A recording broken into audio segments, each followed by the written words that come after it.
Assalamualaikum warahmatullahi wabarakatuh.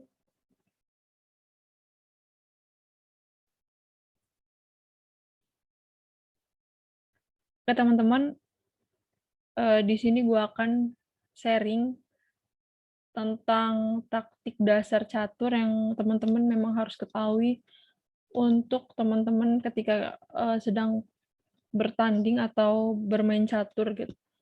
Ini taktik ini dalam bermain catur ini merupakan langkah yang menguntungkan untuk kita gitu, yang mana membuat lawan itu rugi akan langkah yang kita jalankan gitu. Oke langsung aja, nggak banyak basa-basi lagi, gue akan sharing beberapa taktik dasar catur. Salah satunya yaitu di sini gue udah catatkan.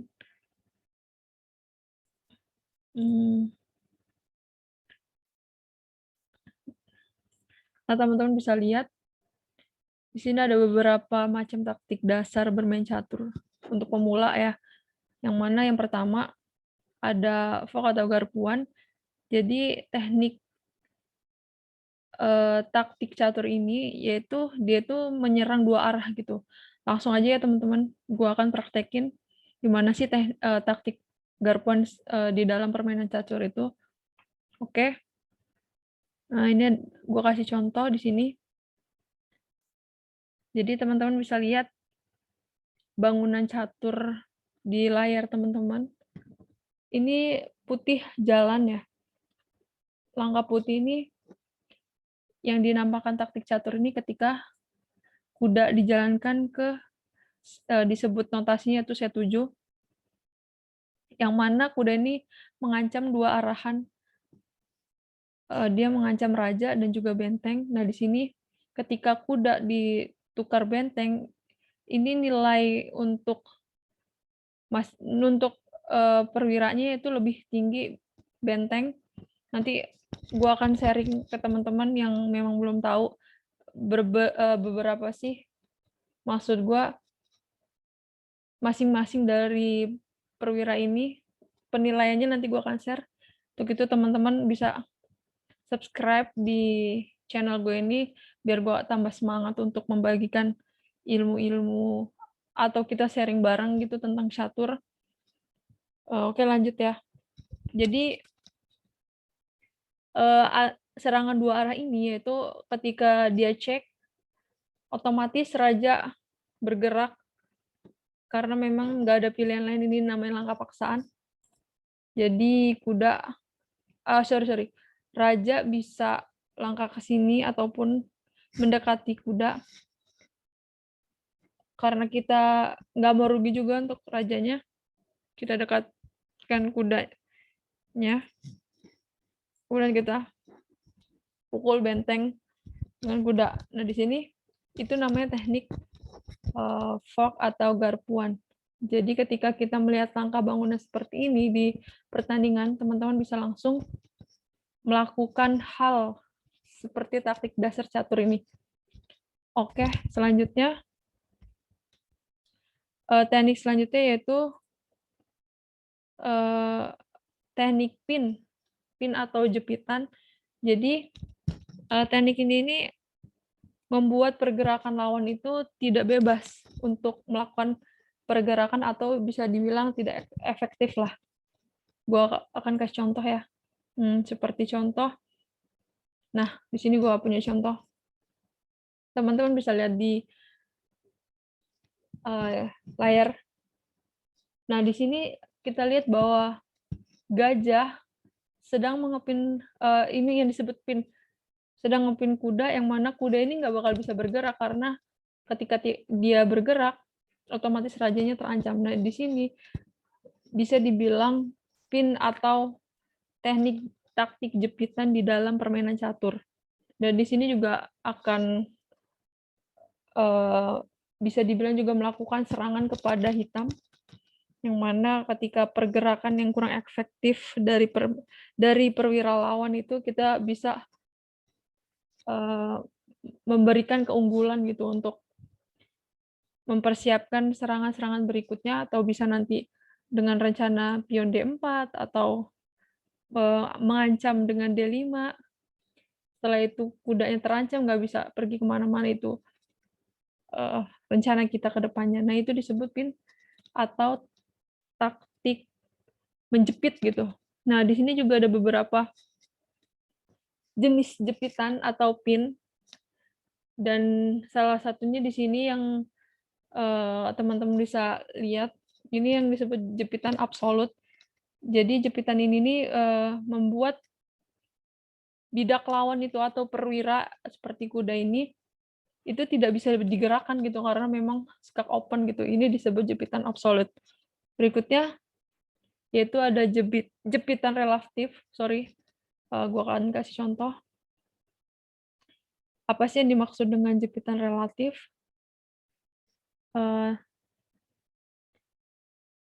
Teman-teman bisa melihat contohnya jepitan relatif itu seperti ini, wait. Nah, teman-teman bisa lihat. Jadi jepitan relatif ini, kalau tadi kan ada jepitan absolut yang mana perwira kita itu atau perwira lawan itu tidak bisa digerakkan karena memang open skak gitu kan. Karena kalau dibuka rajanya itu bakalan maksud gua ketika kudanya digerakkan, maka raja akan skak yang memang karena tujuan satu kan kita untuk menyerang raja. Nah, di sini jepitan relatif ini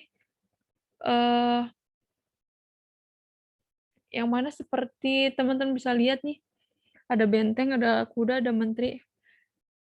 Kuda ini kalau diangkat atau digerakkan, itu bisa membuat lawan mendapatkan perwira yang lebih berharga seperti menteri ini, karena menteri ini nilainya tinggi dibandingkan benteng. Jadi inilah disebut jepitan relatif gitu, yang mana masih bisa bergerak bebas, tetapi akan menyebabkan hilangnya bidak kita yang berharga gitu.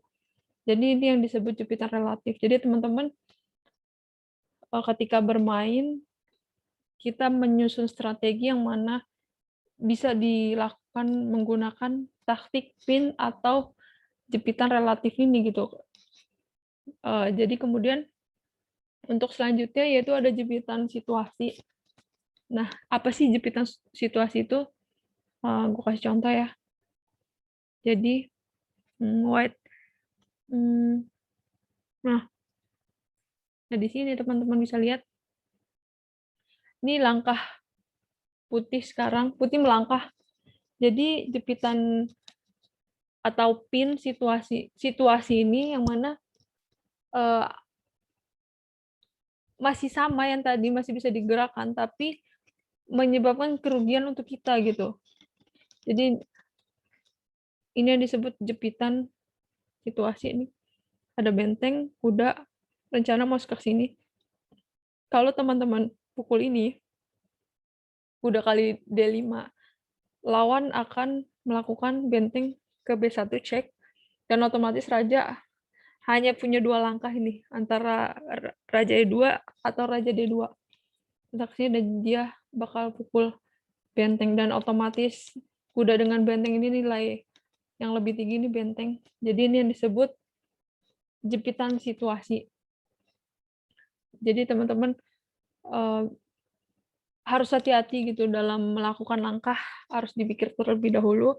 Ini salah satu contoh yang mana membuat kita rugi gitu untuk melakukan langkah yang memang mesti dipikirkan terlebih dahulu. Oke, kemudian yang terakhir nih, selanjutnya, yaitu yang dinamakan skewer atau tusukan. Kalau disebut, biasanya sih yang disebut tusukan sate. Apa sih tusukan sate itu kan? Jadi, contohnya yaitu, wait. Contohnya itu seperti ini.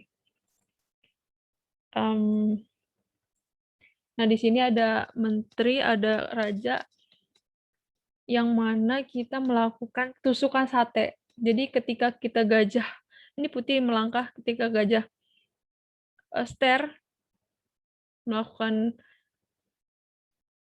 stare di sini otomatis langsung juga mengarah ke raja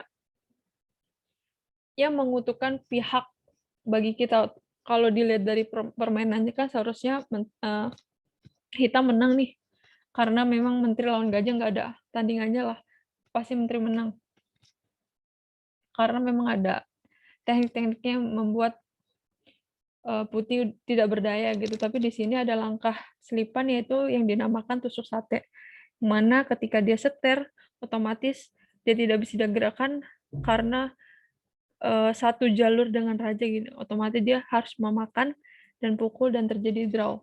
Yang seharusnya menang hitam gitu, ini karena kesalahan yang fatal jadi akhirnya draw gitu. Itu yang disebut tusukan sate. Jadi itu beberapa taktik-taktik yang di dalam permainan catur yang teman-teman bisa lakukan ketika mendapatkan kasus seperti ini. Itu aja sih teman-teman. Semoga selanjutnya bisa memberikan atau sharing untuk teman-teman teknik-teknik atau strategi taktik yang lainnya lah di dalam permainan catur. Gue di sini juga masih belajar dalam sharing tentang ilmu-ilmu catur yang bisa gue sharing ke teman-teman.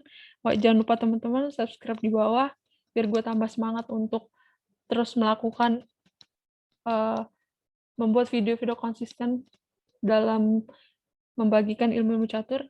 Ya, untuk teman-teman kalau ada saran-saran atau kritik, teman-teman bisa langsung komen di bawah aja. Itu aja sih, semoga bermanfaat. Thank you.